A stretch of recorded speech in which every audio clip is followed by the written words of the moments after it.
بسم الله الرحمن الرحيم. عن أبي هريرة رضي الله تعالى عنه قال قال رسول الله صلى الله تعالى عليه وسلم: إن أول ما يحاسب به العبد يوم القيامة من عمله صلاته، فإن صلحت فقد أفلح وأنجح، وإن فسدت فقد خاب وخسر. رواہ الترمذی۔ نبی کریم صلی اللہ علیہ وسلم نے ارشاد فرمایا، قیامت کے روز بندے سے سب سے پہلے اس کی نماز کے متعلق حساب ہوگا۔ اگر وہ پوری اور ٹھیک نکل آئی تو یہ کامیاب ہو جائے گا، اور اگر نماز خراب اور کم نکلی تو یہ ناکام و نامراد رہے گا۔ دوستو، قیامت میں سب سے پہلے اعمال میں سے نماز کا حساب ہوگا۔ نبی پاک صلی اللہ علیہ وسلم نے ایک روایت میں فرمایا، ان صلحت صلح سائر و اعمالی، نماز پوری ہو گئی تو اللہ باقی سب اعمال اپنی رحمت سے پورا فرما دیں گے۔ لیکن فرمایا وَإِن فَسَدَتْ فَسَدَ سائر و اعمالی، اگر نماز کم پڑ گئی تو سارے ہی عمل کم پڑ جائیں گے۔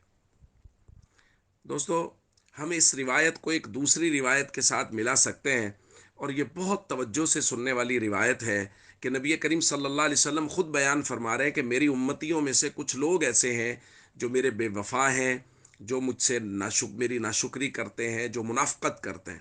فرمایا الجفاء کل الجفا والکفر والنفاق، سراسر بے وفا امتی ہے، ناشکرا ہے، منافقت کرنے والا ہے۔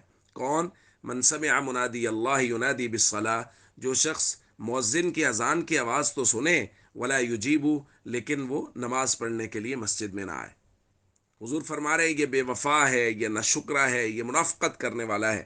اب قیامت میں چونکہ سب سے پہلے نماز کا حساب ہونا ہے، اگر نماز پوری ہو گئی تو پھر ہم نے یہ پڑھ لیا کہ حضور فرما رہے ہیں کہ بے وفا وہ ہے جو نماز نہیں پڑھتا، تو ظاہر ہے جو نماز پڑھتا ہے وہ با وفا ہے۔ تو اللہ فرمائیں گے تم میرے نبی کے با وفا ہو، تم نمازیں پوری لے کے آئے ہو، باقی اعمال میں کمزوری بھی ہے تو اللہ اپنی رحمت سے معاف فرما دیں گے۔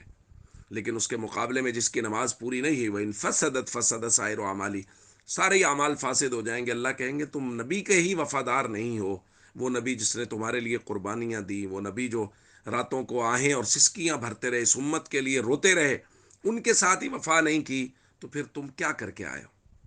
تو بھائی، بہت اہمیت ہے نماز کی، اور ہمیں نبی کریم صلی اللہ علیہ وسلم کا وفادار ہونا چاہیے، اور اس کے لیے حضور نے خود فرمایا ہے کہ نماز بہت بنیادی اور ضروری چیز ہے۔ اس لیے نمازوں کی پابندی کریں، اپنی نمازوں کی بھی فکر کریں، اور ارد گرد رہنے والے لوگوں کو بھی نماز کی دعوت دیں۔ السلام علیکم ورحمۃ اللہ وبرکاتہ۔